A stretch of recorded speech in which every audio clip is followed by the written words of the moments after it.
Hi everyone, in this quick tutorial we are going to learn how to turn a painting into a liquid animation and explore how to mix different types of fluids depending on the color. This video will be very easy to follow and super fun to explore all the possibilities. I hope you enjoyed this one. But before we start this tutorial, I want to talk to you about the Yihu or Haihu. Don't know for sure how you pronounce this name. Let's go with Haihu.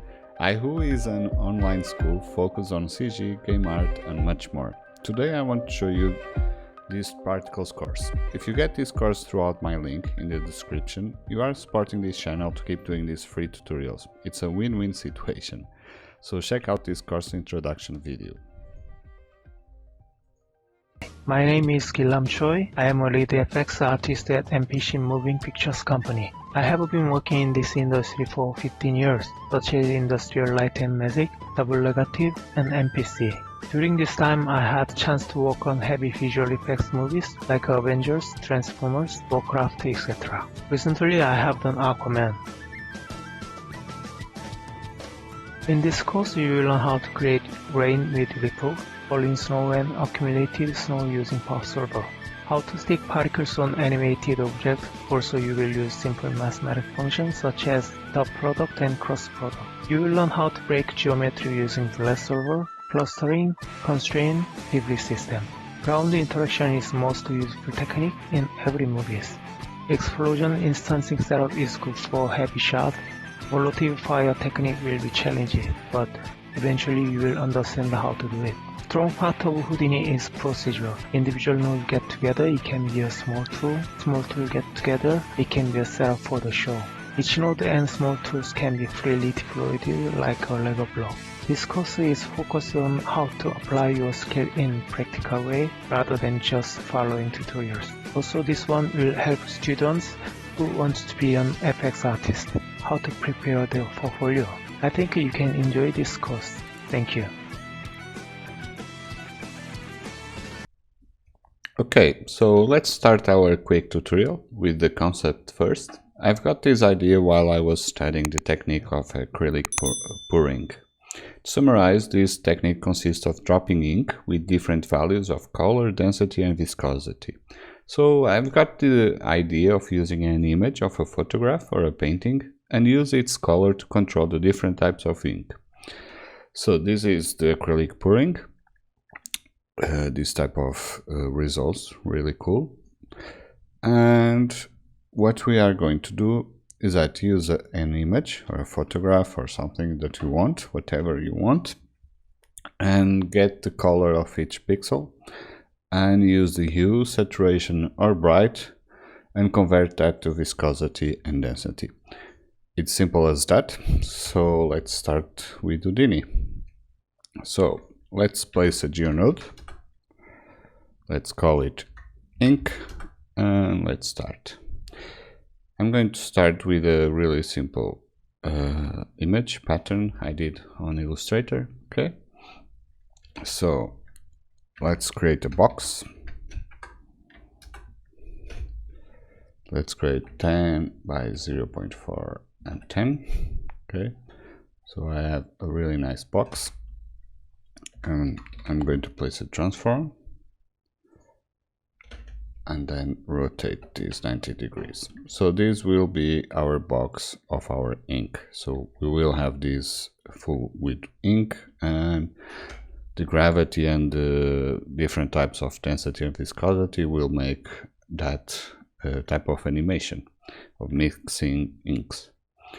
Why I'm doing this, the box first on horizontal and then rotate to vertical, it's because the attribute from map that we are going to use to get the image only works on horizontal. So first let's scatter some points, but right now let's use points from volume. Okay, because we can control with point separation and this value will help us with the flip parameters. Okay, so right now it's cool. As you can see, we have a grid of points.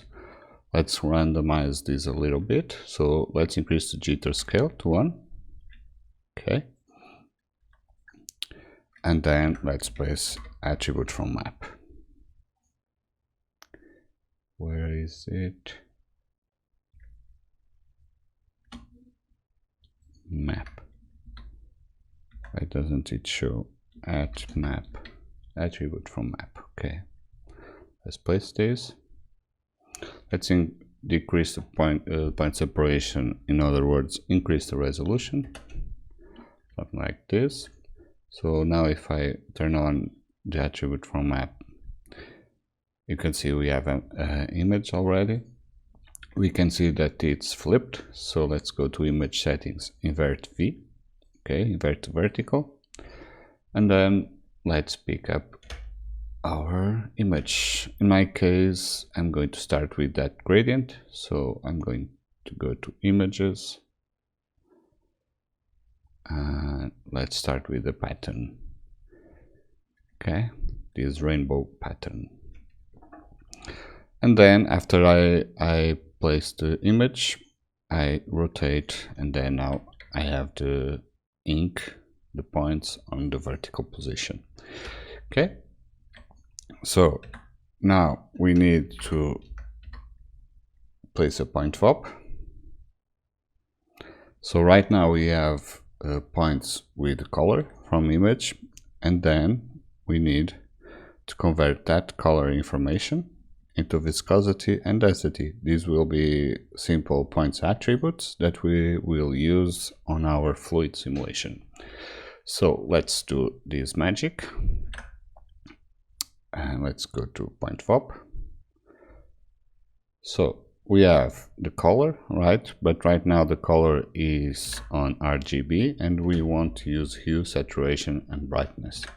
Okay, so lucky for us, Houdini has a node RGB to ASV, hue, saturation, and value.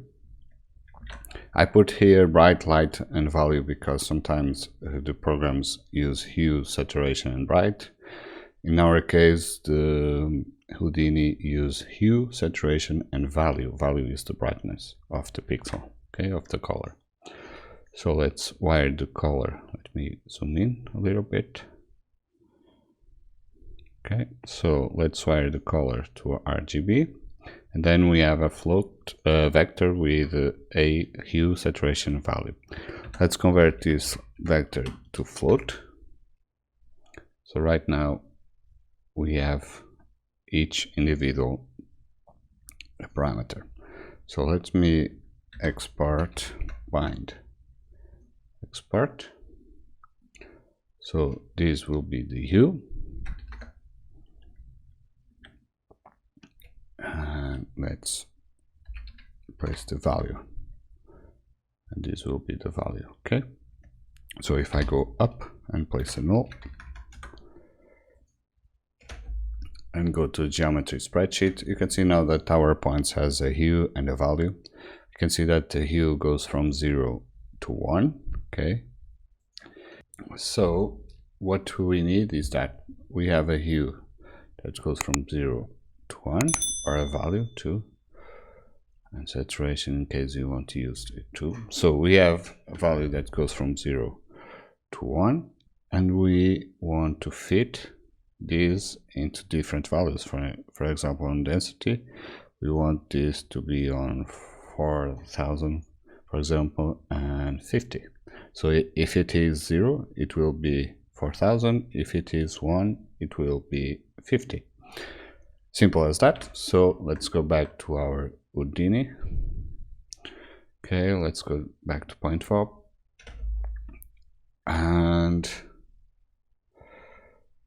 okay, I'm going to save this, leave this here, just in case we want to compare everything. So as I said, we have values that go from 0 to 1, and we want to fit that, fit range, and then export this to viscosity, and another one into density. Oops, let's write this carefully. Density.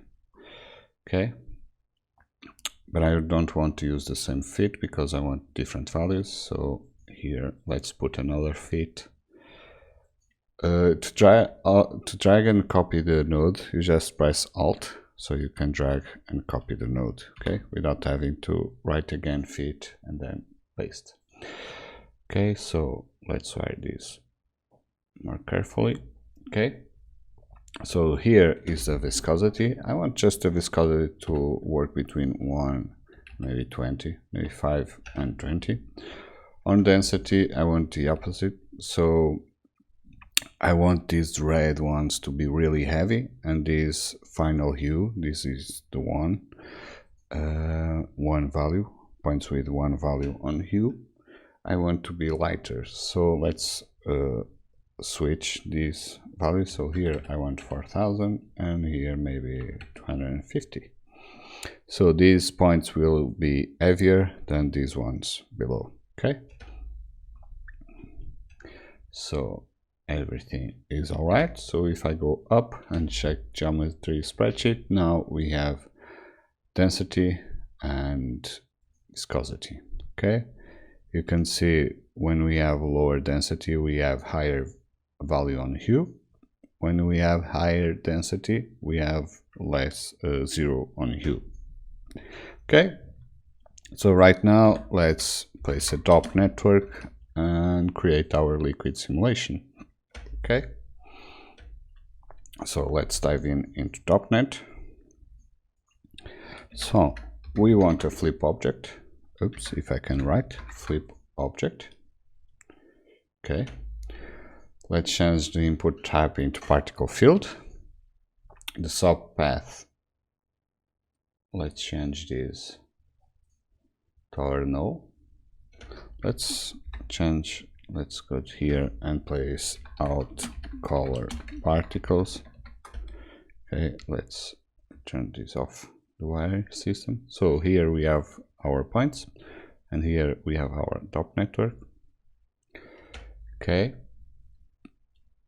I wrote this with one eye. Okay, out color particles, DOP network. So we have our particle field, our null. Okay, out color particles. Here on particle separation, let's use the points from volume.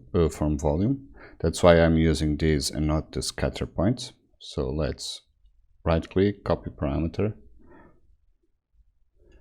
and paste relative. Okay, let's turn this down to 1.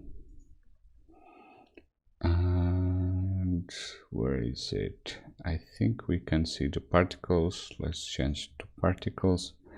And here, instead of using the visualization of speed, I want to see none because I want to see the color of the particles. Okay, and let's wire this flip object into a flip solver. Okay, so now we can see our points, and we want some gravity, of course.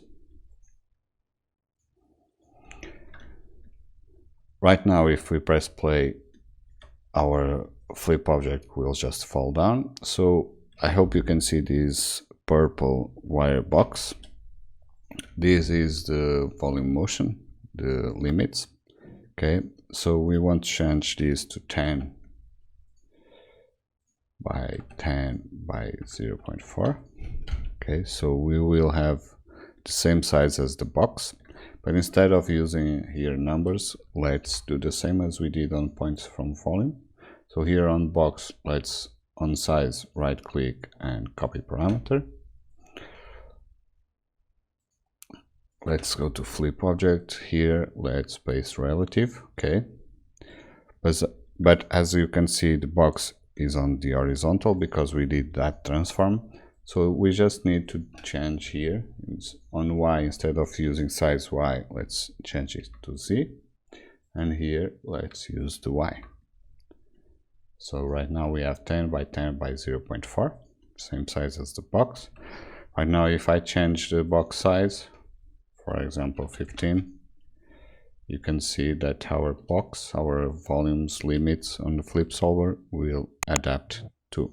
Okay, let's go back to 10 just to be a square. And we are missing one little thing. For now, let's turn off the receive. On our volume motion, let's turn on the viscosity and viscosity by attribute. So it will look into each point and look for an attribute called viscosity. We already have that. And we need the density, density by attribute. We need one other thing.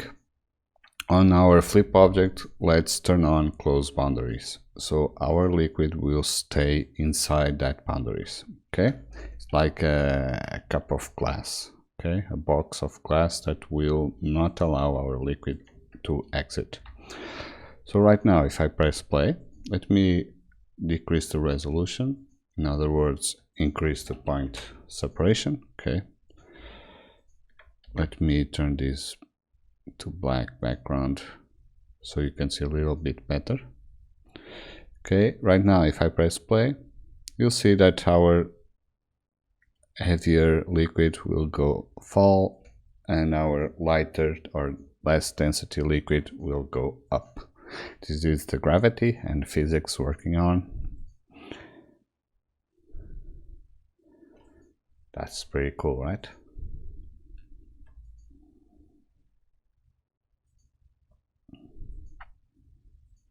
Let's see it on normal velocity. As you can see, the lighter or less density ink will go up and stay above the heavier one. One other thing, let's dial this down a little bit. Okay, so right now we have more resolution, more points. It will take a little bit more time to calculate. You can see the liquid is pushing. Now you'll see that our lighter will go up.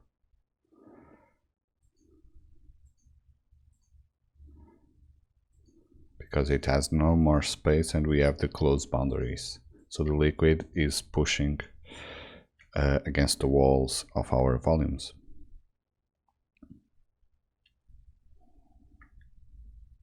Pretty cool. Now, if you want more resolution, let me go back. We can turn on our receding, okay, on our particle motions. We can turn on this receding, increase the surface oversampling, for example 10. And you can see that we will have more points, okay, and we'll keep having no empty spots. As you can see before, the ink was dropping and we didn't create any more ink during the simulation. With receding, you are filling up the gaps. We don't have empty spots without ink.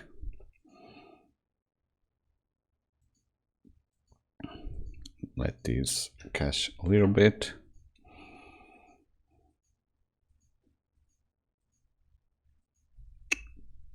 So as you can see now, I don't have much memory to see, but as you can see, this is physics, okay? This is simple ink moving with physics, okay? If you want, let's go back. If you want, we can use another image. Let's select, for example, this one. Okay, let's change this. I know this is a 16 by 9 image. Okay, it's more horizontal. And right now, for example, we are using only the hue to control everything. So now let's use the hue to control the viscosity and the brightness to control our density. Okay. And let's change this a little bit. So if it is black, it will be lighter.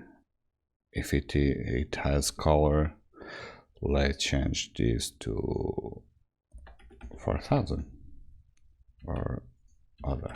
Let's reduce the gap between the colors, the density. Okay,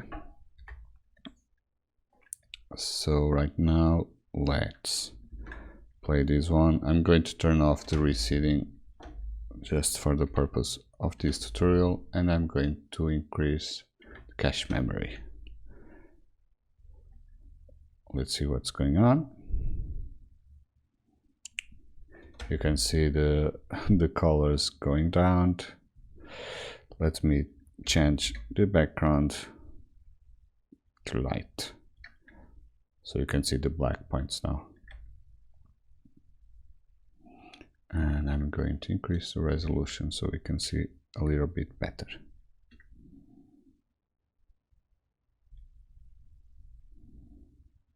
So I'm going to cache this and be right back.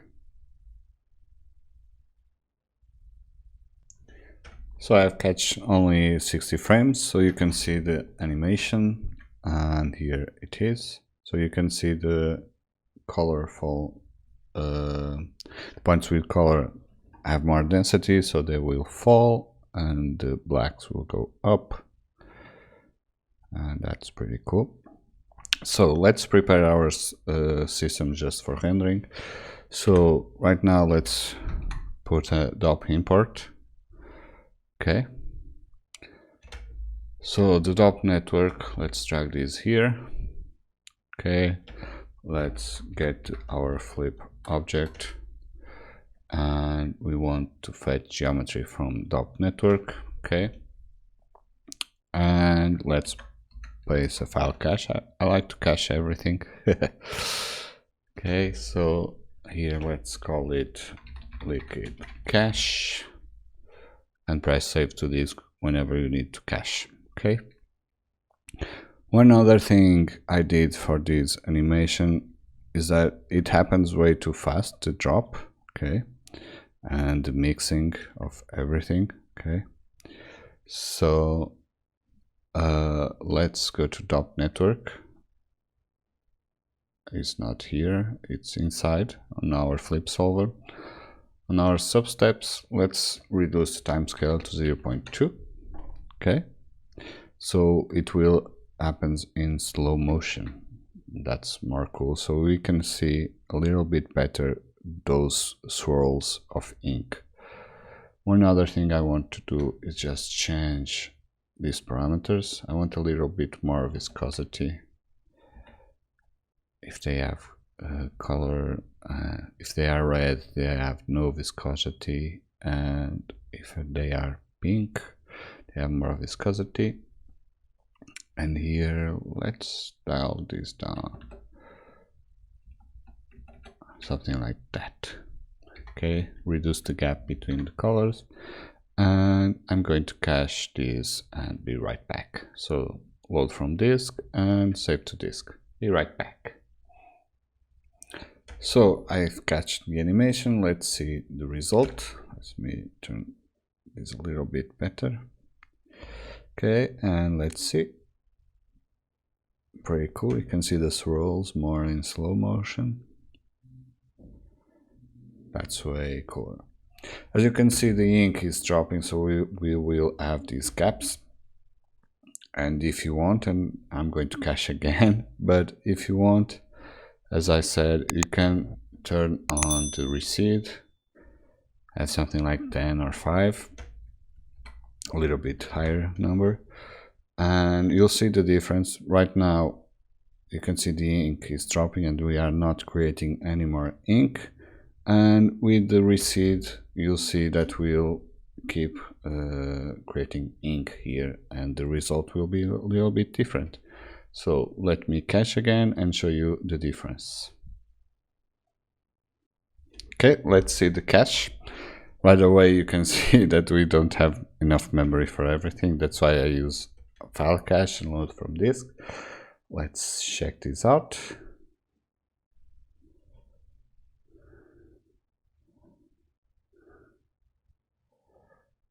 We still have a little bit of empty space here, but fact, we have much more ink compared to before. Look at these swirls, pretty cool.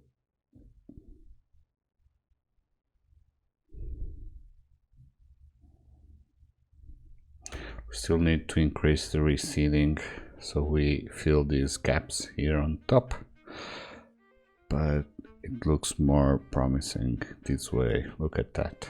You can see more swirls here. That looks cool. This was a fast and simple tutorial. I hope you have learned with this video and start mixing ink with Houdini. This is really fun to explore different results and create new awesome artworks. If you enjoyed this tutorial, don't forget to hit the like and subscribe button and check out our Patreon page for more content. With your support, we can keep doing these tutorials for the community. Starting in June of 2020, we can support Doxia with Jamie, where you can donate and support our channel without a monthly subscription. Hope you enjoyed this one and see you in the next tutorial. Have a nice day!